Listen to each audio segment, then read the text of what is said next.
to TV Toastmasters. I'm Naomi Marie Wolff. We're here today with Brian Ettling, a man who's passionate about the health of the planet, a national park ranger, a climate lobbyist, a climate change comedian, a Toastmaster from St. Louis, Missouri, who recently moved to Portland with his wife, Tanya. Welcome, Brian.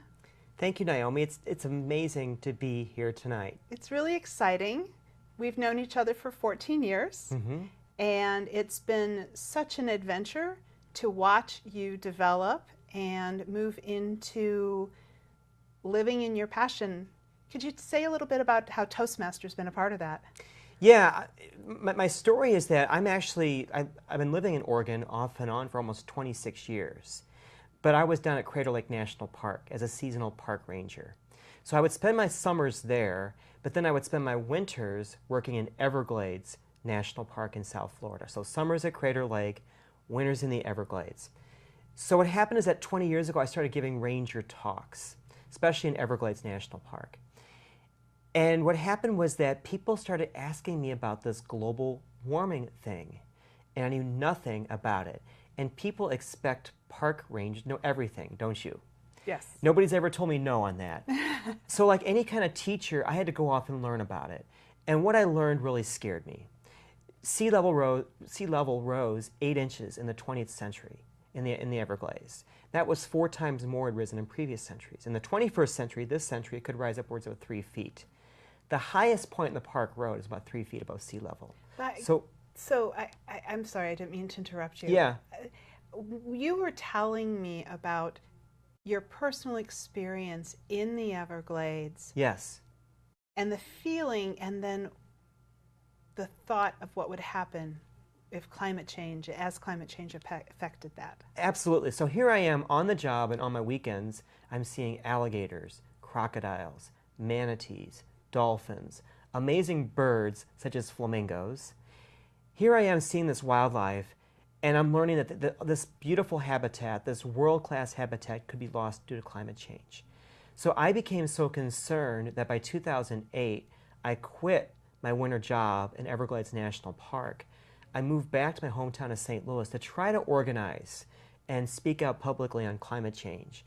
But if I wanted to speak out on climate change, I was going to have to find a good place to become a better public speaker. And that's how I discovered the local Toastmasters group by where my family lives. You had brought up the interesting differences in, for example, people who were coming to the national parks and the passion that you had for nature. Yes. And growing up in and then returning to an area where people might love nature, but the political atmosphere didn't allow you to speak very easily about it. Yeah, I've given this a lot of thought because national park audiences are great, but they love you. They love park rangers. They're so happy to be on vacation. So for me, I found it to be a very limited audience. So what I wanted to do is I wanted to go step out of the national parks and go back home to try to reach a broader audience on climate change. So here I went to Toastmasters, and it was very earth-shattering for me because I wasn't in a park ranger uniform. I didn't have a national park. It was just Brian Ettling. And then what I quickly learned was that instead of just this narrow group of people who just love nature in the parks, I had a community group of people across the political spectrum there too.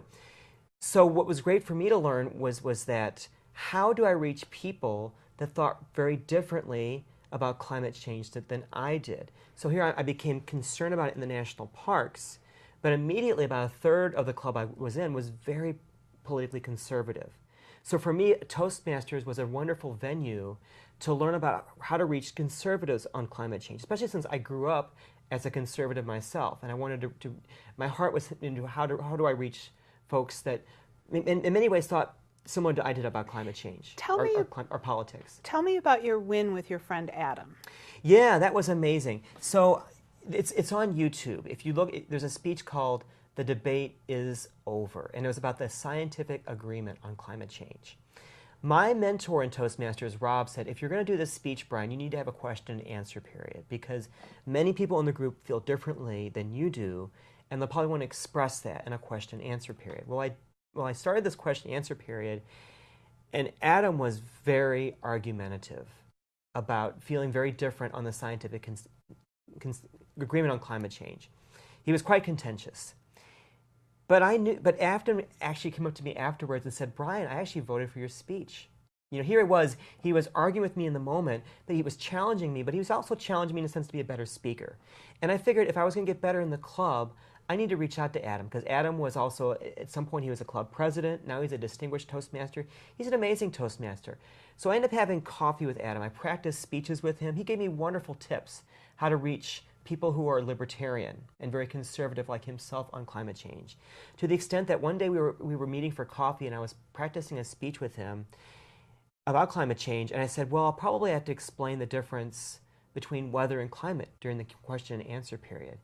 And Adam said, you don't need to do that. You've already told us that weather is a snapshot, climate is a movie.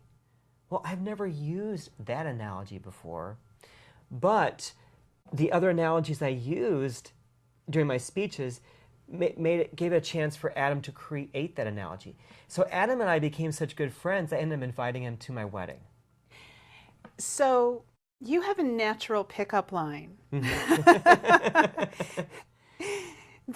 And this is how you found your soulmate, Tanya. Yes, so after I spent my winters in St. Louis, a friend and I actually started a meetup group on climate change called Climate Reality St. Louis.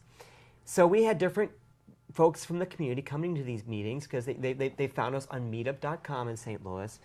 And so at one of our meetings, there was this beautiful woman sitting at the bar, because this was kind of, we met at a brew club, but we had our own private room, and there was a bar there. Well, I was actually the co-founder of this group, so I needed to be friendly with everybody. And she was drinking this birch beer, and so we struck up a conversation. Her name was Tanya, and I said, well, maybe we can meet up sometime. Maybe meet up for coffee, and I can practice one of my climate change talks for you. And she said yes, and we did end up meeting up. And so then now we've been married for over 2 years. And you took her on quite an interesting honeymoon. Yes. So what happened was that one of our wedding gifts was we were going to go to a bed and breakfast in Augusta, Missouri. So this was in April of 2016. And I'm at my parents' house kind of gathering up my stuff because I'm getting ready to leave for Crater Lake for the summer. And my mom hands me this phone. She said, someone from Los Angeles, from the TV show Tosh.0 wants to talk to you. And I'm a Toastmaster. I'll talk to anybody. And so he's interviewing me about I did some goofy YouTube videos with Tanya, with my mom, and with my dad. And he said, we'd like to fly you out to Los Angeles this week. Can you come? And I said, sure. And he said, well, do you have any conflicts? And I said, well, my wife and I were planning a honeymoon. And he said, where? And I said, Augusta, Missouri. And he said, Augusta, Missouri? He's probably thinking Paris, Niagara Falls, Las Vegas. I said, yeah, Augusta, Missouri, it's wine country. And he said, Augusta, Missouri is wine country? And I said, well, it's wine country from Missouri, So what happened is that he felt so bad that he flew not only my mom out there, because my mom appeared on some YouTube videos with me, but he also flew up my wife, so she got to be on the studio in Tosh.0 for Comedy Central. So you got to take your two favorite ladies to talk about your favorite Mother Earth. Absolutely. Yes, and my Earth ball was there too. I think it's very interesting that you have put so much of your life into this commitment. Mm-hmm. This is your work, this is your passion. And I'd like to ask you a little bit about how that's been and also how Toastmasters has helped you on that journey. Well, absolutely. I mean, I was a park ranger, but how do I appeal to audiences outside of national parks? And Toastmasters was such a wonderful venue that allowed me to do that. I've lost track, but over the years now, I've given over 200 climate change talks. To a wide variety. Tell us about that. To a wide variety. I've gone to like 10 different states now, also in Washington, D.C., also in Ottawa, Canada. So I've spoken at Rotary clubs in St. Louis, a Kiwanis Club. I've spoken here in Portland to an environmental group, Oregon Wild. So just a wide variety of groups that I've been able to speak to about this, as well as my Toastmasters group numerous times. So when you're talking to people, what is the thing that you say, or what is the thing that you look for to help them connect with their love of nature? Because most people have that, even if they don't have the words for it. Well, it's so important if we talk about an issue like climate change. It really comes back to storytelling. So I tried to talk about that commonality of national parks. Who does not love national parks? I let that sink into people, how we all love national parks, and I share my own story. I always use PowerPoint because those images of national parks also can really make an impact of people. So I share how long I've worked in national parks, if I have a chance, some funny stories about it too. And then I talk about how I've experienced climate change, how people were asking me about it, how I've experienced it, and how it's led me to talk to them about it. So when you talk about stories, I know that's an important part of the Toastmaster curriculum. Absolutely. And one of the statements is turning speakers into leaders. So you had a number of awards in your Toastmaster Club. Would you like to brag a little? Well, absolutely. I've won Best Speaker 8 times. Also, I've reached the level of Advanced Communicator Bronze before I left St. Louis also. I actually got second place in an evaluators contest just within our club. So that was a lot of fun too. I won Table Topics numerous times, Best Evaluator. So for me, just getting some of those feedback like that from my club members too, and winning those awards like that, that's just such a wonderful experience. Do you have any plans in the near future that you'd like to share with us? Well, I'm always talking, giving talks. I'm actually speaking via Zoom to Climate Reality on Monday. I'm going to talk about how do you talk to influencers, such as members of Congress and community leaders about climate change. I'm going to be speaking to a high school here around Earth Week. So I've got different speeches like that, but I'm always looking for other events to talk about climate change. Something that's really helpful for our audience is if you would share with us, how do they contact you to get involved in that Zoom meeting?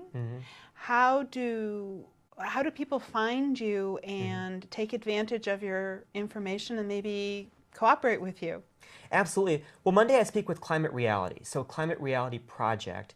And that's going to be basically for the climate reality leaders. So to be clear for our audience, yes. climaterealityproject.com? It's climaterealityproject.org. Okay. And that was an organization started by Al Gore okay. for climate change. It's climaterealityproject.org. Yes. And would they find that through your website or through Al Gore's website? That's Al Gore's website. Okay. And then you personally? Well, I have my own personal website, which is climatechangecomedian.com. It's all one word. But you can also find me on Facebook, Twitter, or LinkedIn by my name, which is Brian. My first name is spelled B-R-I-A-N, so it's Brian with an I. And my last name is spelled E-T-T-L-I-N-G.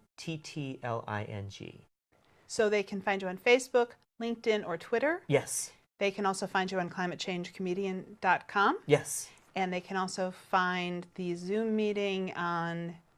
Repeat that? That's actually Climate Reality Project, but that's just basically for the mentors on Monday. So I speak in a variety of venues, some that are open to the public and some that are specific within a group also. Thank you so much. This has been such a rich conversation. I appreciate you being here. Oh, thank you, Naomi. This has been a fantastic experience. Thank you.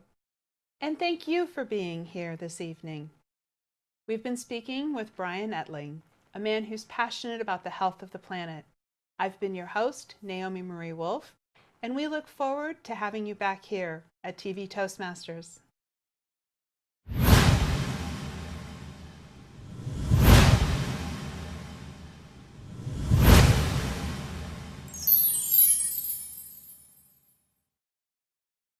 Welcome to TV Toastmasters. I'm Naomi Marie Wolff, your host. Today our guest is Ruth Kinyua. She is a student at Portland State University. She is a Toastmaster. She is studying communications and business, and her long-term goals are to become involved with wealth management for small businesses and women and help people find and create resources Thank you for being here today, Ruth. Thank you for having me here. It's a pleasure. Thank you. Very exciting to talk to you. Absolutely. You have a lot of rich things in your life. Thank you. So you came from Kenya to Indiana at the age of 14. Yes. And could you tell me a little bit about that? Certainly.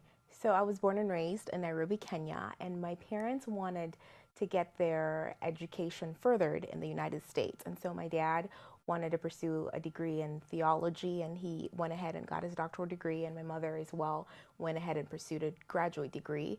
And during that time, they thought it was best to have the whole family move to the United States. And so we lived in Indiana, where I grew up, until we moved to California about 5 years ago. You were telling me about some of the changes that happened when you moved from Kenya to Indiana. And one of the fascinating parts of your story is the resurrection of your life as a speaker. Yes. Could you speak a little bit about that? Sure.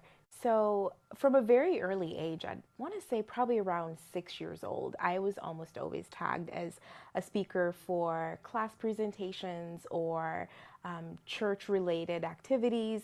And so I just grew up in that role. And then also my parents worked in ministry. So many times people who already knew who my parents were found it easy to approach me and to request that I participate in a certain event at church or at school. And so I was really accustomed to being in that role, in that speaking role. However, when my family first moved to the United States, I was 14 years old. Everything was so new to me.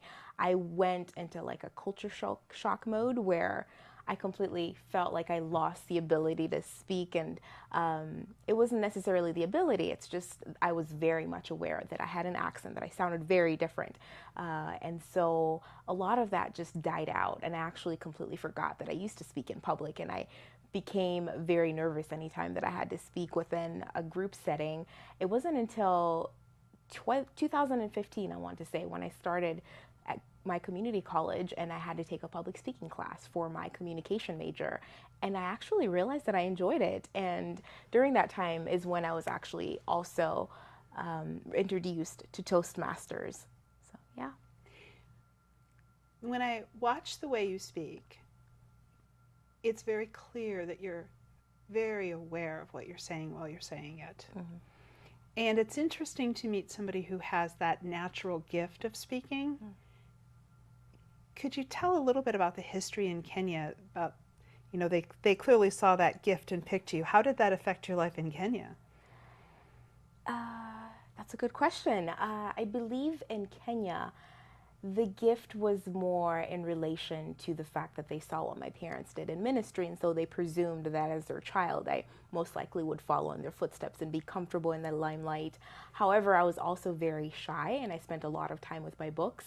And so I think that for me, speaking and the fact that they gave me those roles helped build my confidence, and it made me feel as though, you know, if they trust me to speak, if they trust this speech or this information to this child who seems typically very quiet and shy and introverted, then I really needed to rise to the occasion. And you won some awards. Yes, I actually did. I did. Early very awards. Early on, yes, which was helpful in helping build my confidence. However, I never really built my life around the speaking. I just thought it was something that I was called to do. It was a gift. It came naturally to me at the time, and I was willing to explore it and to see how far we could go with it. So as an extension, you speak a lot about the influence that your parents had on your life and your education. And you were saying earlier that they were very much about community and community collaboration. Yes. And that seems to have affected you. Yes. And your attitude about how you want to use your speaking ability and your education. Yes. Could you tell me a little bit about that dream? Yes, yes.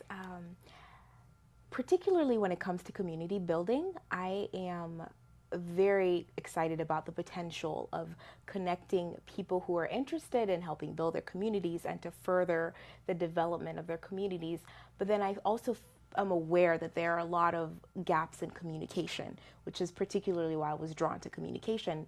And I believe that a lot of communication actually begins with listening for the undertones, listening for the underlying messages, and listening long enough to be able to understand what concerns people within different communities the most, rather than me coming in with my own ideas or my own theories about what would be suitable to that community in a given period. So with my parents, they particularly worked within a church setting. So it was a community, my mother actually directed a community organization within a church setting where they would conduct a lot of research and then a lot of outreaches within the community to reach out particularly to small business owners, many of whom happened to be women, who were very much interested and excited and wanted to grow and wanted access to resources so that they could invest back in their communities. So when we talk about reaching out to women, Yes. and that sort of goes along with the whole idea of the emotional intelligence, because women often hold that sort of emotional place in the community. Yes. And then you're talking about, to be a good speaker, you have to be a good listener. To be good in community, you have to be a good listener. Could you speak a little bit about when you listen to people and maybe even make a suggestion, because you're obviously an excellent listener. Make a few suggestions to the people about the gift of listening. Certainly. I can mention, especially from my own personal experience, when I first moved to the United States, it didn't matter that I had spent so much time speaking because I was now in a new culture. I had to learn to adapt very quickly. I was 14. I was in a new environment. It was high school, just that really awkward teenage stage of growing up. And I learned very quickly that I had to learn to listen in order to adapt myself, to listen and to emulate the people whom I admired greatly. And so within a community setting, particularly, I think it is important to, especially when we're serving in communities, to be aware that everyone has different needs and everyone is not able to articulate their needs. And so in those moments when it's difficult to communicate on those things, particularly when it comes to subject matters that are related to money, money has become this taboo subject almost, and people don't really know what to ask. Sometimes they're not really aware of how far to ask and how to broach the subject. But I believe that, especially with the skills that I'm gaining through my experience with Toastmasters about leadership and communicating and listening, I would look forward to starting a foundation and getting women together, especially involved in with Toastmasters, and to just talk about the issues that are most prevalent for them, the issues that they have the most concerns about or have the most questions about. And looking forward, as I look forward to certified financial planning and trying to gauge what their needs are, but then creating an environment where they can speak about other things that I might not even have considered that are still very key to them and helping them develop their careers and their communities. It's so exciting to hear about this idea of literally a collaboration as part of the way you help people build a business. Yes, yes. And that truly is the essence of community, is we all have a voice here and we all have ears here. Absolutely. I I wanted to make a comment about, or to add to what you said about money becoming a taboo. Clearly I'm older than you. And I was brought up with the lesson that you don't talk about money, politics, or religion. And I always would say, well, what else? Then nothing's interesting. Yes, I agree. And in my commencement class in high school, the conversation was basically, you guys are going to go and make really great housekeepers because, or homemakers, because you can read, so you went through school. And I think it's fantastic to be a homemaker, and I love being a mom, and that wasn't the extent of what I wanted. And so to hear that this is still an issue for women of your generation, Yes. on one hand it's a little frustrating, Yes.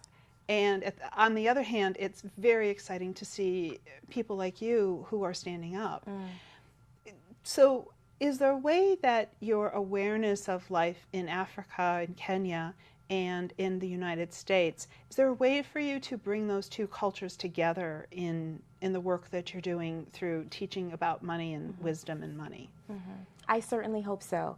I do see opportunities, especially when we look at research that reports that 70% of the world's poor people who live in poverty, 70% of them are women and children. Now that is a glaring factor, because when we look at how well we want our communities developed, if these women are living in poverty and they're the ones who are expected to raise their children and they're completely unaware of the implications of not being financially literate, that becomes a problem for the next generation as well. And then it also becomes a problem when communities are not aware that they have these glaring issues. There's a disconnect between communicating the message and then also acting on the message, because it's one thing to know what you need to do, but the other thing is, okay, this is what I need, but then what do I need to do to be able to get to my goal? So I could talk to you for the rest of the evening. Yes. And how can people find you? Absolutely. So I am a student at Portland State University. I am finishing my degree in about 10 weeks or so. I am on Facebook, Ruth Kinyuwa, and then I'm also on LinkedIn under the same name, Ruth Kinyua. Would you be kind enough to spell your last name? Absolutely. It's the letter K as in kite, I, N as in Nancy, Y-U-A. Thank you so much. This has been a delightful opportunity to speak with you. I'm excited to see where you're taking things. Thank you for being here this evening as we spoke with Ruth Kinyuwa. Looking forward to her adventures and the things that she's going to be bringing the community. I'm Naomi Marie Wolff, and we look forward to having you join us again.